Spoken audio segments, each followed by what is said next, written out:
이스라엘 자손이 다시 주님께서 보시는 앞에서 악한 일을 저질렀다. 그래서 주님께서는 그들을 40년 동안 블레셋 사람들의 손에 넘겨주셨다. 그때 소라 땅에 단 지파의 가족 가운데 마누아라는 사람이 있었는데 그의 아내는 임신할 수 없어서 자식을 낳지 못하였다. 주님의 천사가 그 여인에게 나타나 말하였다. 보아라, 네가 지금까지는 임신할 수 없어서 아이를 낳지 못하였으나 이제는 임신하여 아이를 낳게 될 것이다. 그러므로 이제부터 조심하여 포도주나 독한 술을 마시지 말아라. 부정한 것은 어떤 것도 먹어서는 안 된다. 네가 임신하여 아들을 낳을 것인데 그 아이의 머리에 면도칼을 대어서는 안 된다. 그 아이는 모태에서부터 이미 하나님께 바쳐진 나실 사람이기 때문이다. 바로 그가 블레셋 사람의 손에서 이스라엘을 구하는 일을 시작할 것이다. 여인은 곧바로 남편에게 가서 말하였다. 하나님의 사람이 나에게 오셨는데 그분의 모습이 하나님의 천사의 모습과 같아서 너무나 두려웠습니다. 그래서 나는 그분이 어디서 오셨는지 감히 묻지도 못하였고 또 그분도 나에게 자기 이름을 일러주지 않았습니다. 그런데 그분이 내게 말하기를 내가 임신하여 아들을 낳을 것이니 이제부터 포도주와 독한 술을 마시지 말고 부정한 것은 어떤 것도 먹어서는 안 된다고 하였습니다. 그 아이는 모태에서부터 죽는 날까지 하나님께 바쳐진 나실 사람으로 살아야 하기 때문이라고 하였습니다. 이 말을 듣고 마누아가 주님께 기도드렸다. 주님, 우리에게 보내셨던 하나님의 사람을 우리에게 다시 오게 하셔서 태어날 아이에게 어떻게 하여야 할지를 우리에게 가르치게 하여 주십시오. 주님께서 마누아의 기도를 들어주셔서 주님의 천사가 다시 여인에게 왔다.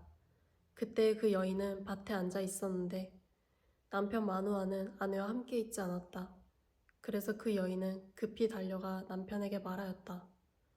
와보세요. 저번에 나에게 오셨던 그분이 지금 나타나셨어요. 마누아는 일어나 곧 아내를 따라가서 그 사람에게 이르렀다. 마누아가 그를 보고서 저번에 자기의 처에게 말하던 그분이냐고 물었다.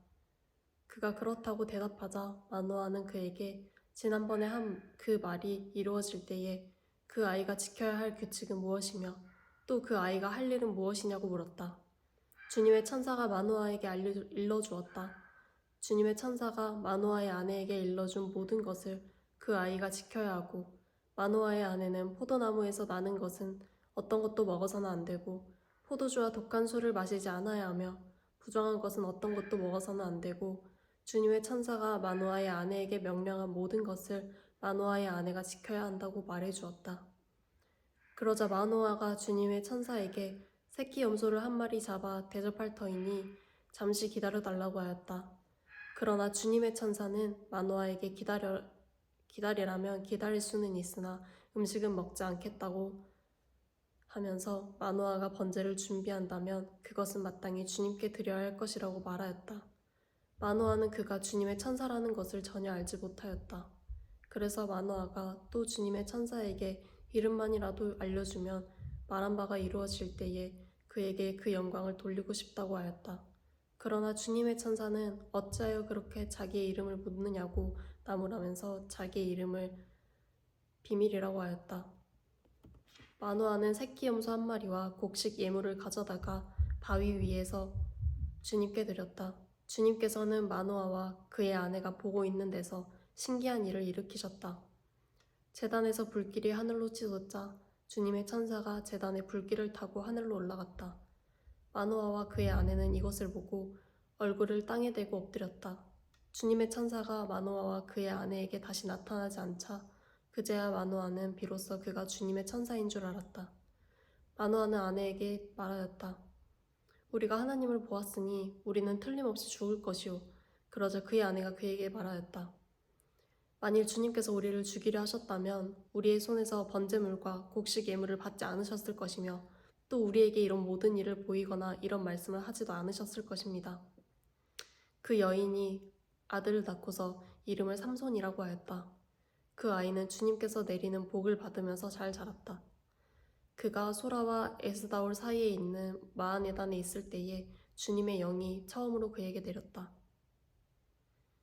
삼손이 딥나로 내려갔다가 딥나에 있는 어떤 블레셋 처녀를 보았다. 그가 돌아와서 자기 부모에게 말하였다. 내가 딥나에 내려갔다가 블레셋 처녀를 하나 보았습니다. 장가들고 싶습니다. 주선해 주십시오. 그러자 그의 아버지와 어머니가 그를 타일렀다. 네 친척이나 네 백성의 딸들 가운데는 여자가 없느냐? 왜 너는 할례도 받지 않은 블레셋 사람을 아내로 맞으려고 하느냐? 그래도 삼손은 자기 아버지에게 말하였다. 꼭 그 여자를 색시로 데려와 주십시오. 그 여자는 첫눈에 내 마음에 쏙 들었습니다. 그의 부모는 주님께서 블레셋 사람을 치실 계기를 삼으려고 이 일을 하시는 줄을 알지 못하였다. 그때 블레셋 사람이 이스라엘을 지배하고 있었다. 삼손이 부모와 함께 딥나로 내려가서 딥나에 있는 어떤 포도원에 이르렀다. 그런데 갑자기 어린 사자 한 마리가 으르렁거리며 그에게 달려들었다. 그때 주님의 영이 삼손에게 세차게 내리덮쳤으므로 손에 아무것도 가진 것이 없이 그 사자를 염소새끼 찢듯이 찢어 죽였다. 그러나 그는 이 일을 부모에게 말하지 않았다. 그는 그 여자에게로 내려가 그와 이야기를 나누었다. 삼손은 그 여자를 무척 좋아하였다. 얼마 뒤에 삼손은 그 여자를 아내로 맞으러 그곳으로 다시 가다가 길을 벗어나 자기가 죽인 사자가 있는 데로 가보았더니 그 죽은 사자의 주검에 벌떼가 있고 꿀이 고여 있었다. 그는 손으로 꿀을 좀 떠다가 걸어가면서 먹고 부모에게도 가져다 주었으나 그 꿀이 사자의 주검에서 떠온 것이라고는 말하지 않았다. 그의 아버지는 사돈될 사람의 집으로 갔다. 삼손은 신랑들이 장가갈 때 하는 풍습을 따라서 거기에서 잔치를 베풀었다. 블레셋 사람들이 그를 보자 젊은이 30명을 데려다가 그와 한자리에 앉게 하였다. 그때 삼손이 그들에게 한 제안을 하였다. 내가 여러분에게 수수께끼를 하나 내려고 하는데 잔치가 계속되는 이래 동안에 알아맞혀 보십시오. 여러분이 알아맞히면 내가 모시옷 30벌과 겉옷 30벌을 내놓고 맞히지 못하면 여러분이 나에게 모시옷 30벌과 겉옷 30벌을 주도록 하는 것이 어떻겠습니까? 그들이 말하였다. 좋습니다. 어디 그 수수께끼를 한번 들어봅시다. 그래서 삼손이 그들에게 수수께끼를 내놓았다. 먹는 자에게서 먹는 것이 나오고 강한 자에게서 단 것이 나왔다. 그러나 그들은 사흘이 지나도록 수수께끼를 풀 수가 없었다. 일회째가 되던 날 그들은 삼손의 아내를 을러대었다. 신랑을 깨워서 그가 우리에게 낸 그 수수께끼의 해답을 알아내어 우리에게 알려주시오. 그렇지 않으면 세댁과 세댁의 친정집을 불살라버리겠소. 우리가 가진 것을 빼앗으려고 우리를 초대한 것은 아니지 않소? 그래서 삼손의 아내는 삼손에게 울며 말하였다. 당신은 나를 미워할 뿐이지 사랑하지는 않아요. 그러니까 당신이 나라 사람들에게 수수께끼를 내놓고도 나에게는 해답을 가르쳐주지 않았지요. 삼손이 아내에게 말하였다. 이것 봐요. 내 부모에게도 알려드리지 않았는데 어떻게 당신에게 말할 수 있겠소. 그러나 그의 아내는 삼손에게 이래나 계속되는 잔치 기간에 계속 울면서 졸라댔다. 일회째 되던 날 삼손은 드디어 아내에게 수수께끼의 해답을 말해버리고 말았다. 그러자 아내가 그 해답을 자기 동족 사람들에게 알려주었다. 일회째 되는 날 해가 지기 전에 그 성읍 사람들이 삼손에게 말하였다. 무엇이 꿀보다 더 달겠으며 무엇이 사자보다 더 강하겠느냐? 삼손이 그들에게 대답하였다. 나의 암소로 밭을 갈지 않았더라면 이 수수께끼의 해답을 어찌 찾았으랴. 그때 주님의 영이 삼손에게 세차게 내리덮쳤다. 삼손이 아스글론으로 내려가서 그곳 주민 30명을 죽이고 그들에게서 노력한 옷을 가져다가 수수께끼를 푼 사람들에게 주었다. 그리고 몹시 화가 나서 자기 아버지의 집으로 돌아가 버렸다. 그러자 삼손의 아내는 삼손의 들러리로 왔던 한 친구의 아내가 되었다.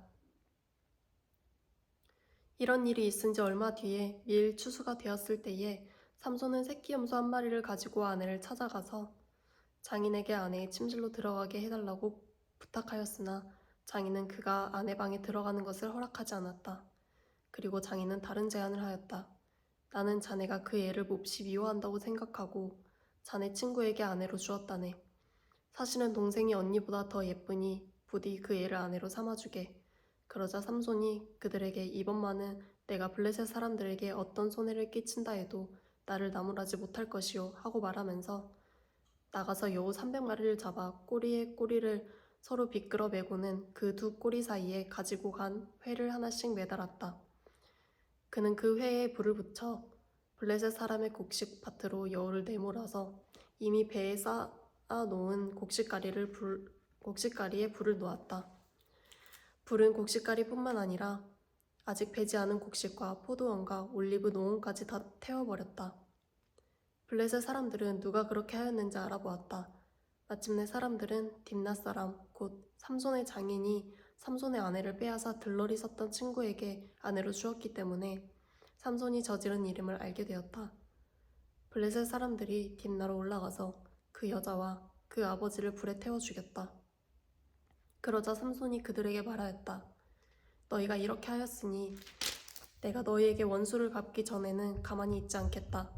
그는 블레셋 사람들이 닥치는 대로 마구 무찌르고 내려가서 에단 바위 동굴에서 쉬고 있었다. 블레셋 사람들이 쳐 올라와서 유다 땅에 진을 치고는 레히 지방을 짓밟았다. 유다 사람들이 그들에게 말하였다. 당신들은 무엇 때문에 우리를 치러 올라왔소? 그들이 대답하였다. 삼손을 잡으러 왔소. 삼손이 우리에게 한 대로 우리도 그에게 갚아주겠소. 그래서 유다 사람 3,000명이 에단 바위 동굴에 내려가서 삼손에게 말하였다. 블레셋 사람들이 우리를 지배하고 있다는 것을 당신은 잘 알지 않소. 그런데 당신이 어찌하여 우리에게 이런 일을 미치게 하오? 삼손이 그들에게 대답하였다. 그들이 나에게 한 대로 나도 그들에게 갚아주었을 뿐이요. 그러자 그들이 삼손에게 말하였다. 우리는 당신을 묶어 블레셋 사람들에게 넘겨주려고 왔소. 삼손이 그들에게 말하였다. 그렇다면 나를 죽이지 않겠다고 맹세하시오. 그들은 삼손에게 다짐하였다. 결코 죽이지 않겠소. 우리는 당신을 묶어서 그들에게 넘겨만 주겠소. 결코 우리가 당신을 죽이지는 않겠소. 그리고 그들은 새 밧줄 2개로 그를 묶어서 바위 동굴에서 데리고 나왔다. 삼손이 레히에 이르자 블레셋 사람들이 마주 나오며 그에게 소리를 질렀다. 그때 주님의 영이 그에게 세차게 내리니 그의 팔을 동여매었던 밧줄이 불에 탄 사모라기 같이 되어 팔에서 맥없이 끊어져 나갔다. 마치 삼손은 싱싱한 당나귀 턱뼈 하나가 있는 것을 보고 그것을 손에 집어들고 블레셋 사람 1,000명이나 쳐 죽이고 나서 이렇게 외쳤다. 나귀 턱뼈 하나로 주검을 무더기로 쌓았다. 나귀 턱뼈 하나로 1,000명이나 쳐 죽였다. 이렇게 외치고 나서 삼손은 손에 든 턱뼈를 내던지고 그곳 이름을 라만레히라고 불렀다. 삼손은 목이 너무 말라서 주님께 부르짖었다. 주님께서 친히 이 크나큰 승리를 주님의 종의 손에 허락하셨습니다. 그런데 이제 제가 목이 타서 저 할례 받지 못한 자들의 손에 붙잡혀 죽여야 하겠습니까? 하나님이 레이에 있는 한 오목한 곳을 터지게 하시니 거기에서 물이 솟아나왔다. 삼손이 그 물을 마시자 제정신이 들어 기운을 차렸다. 그래서 그 샘 이름을 에낙고레라고 하였는데 오늘날까지도 레히에 있다. 삼손은 블레셋 사람들이 다스리던 시대에 20년 동안 이스라엘의 사사로 있었다.